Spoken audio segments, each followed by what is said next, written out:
बिरियासिटी मां ख़बर ॾींदा हलूं त बिरियासिटी थाणे ते सरकार जी फरियाद ते 16 ॼणनि खिलाफ़ ड्यूटी अटका ऐं पुलिस सां जहिड़े जो केस दाख़िल। थाणे ते केस नंबर 58/2025 में कलम 353, 171, 224, 225, 147, 149, 504 PPC तहत दाख़िल कयो वियो। केस में 11 सुञातल ऐं 5 नामालूम जवाबदारनि खे नामज़द कयो वियो आहे, जिन में मुजाहिद उर्फ निजात, जुनेद, शमन, फरहान, दीन मोहम्मद, आसिफ, ज़ोहेब, आशाक, कलोड़ो ऐं ॿिया शामिल आहिनि। केस में फरियादी ॼाणायो आहे त पुलिस महमिल जो गश्त करे रही हुई, जंहिं दौरान इतला मिलियो त रूपोश जवाबदार नौमान कलोड़ो मेन चौक ते बर्गर वारी दुकान वटि बीठल आहे। जॾहिं पुलिस रूपोश जवाबदार खे गिरफ़्तार करण पहुती त मथे ॼाणायल जवाबदारनि हंगामो करे ॾिनो ऐं पुलिस सां हथे पइजी संदन वर्दी फाड़े छॾी ऐं ड्यूटी अटका कंदे गार गंद कयो।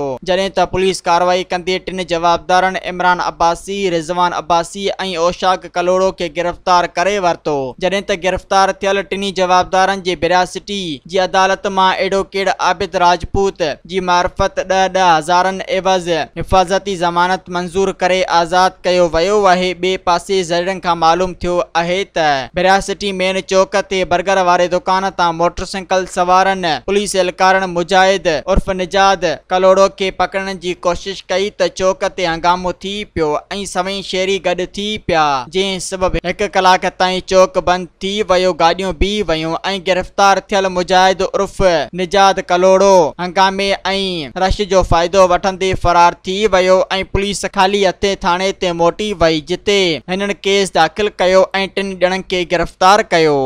सब्सक्राइब कयो अवामी न्यूज़ HD खे ऐं ताज़ा तरीन ख़बरुनि लाइ ॾिसंदा रहो अवामी न्यूज़ HD।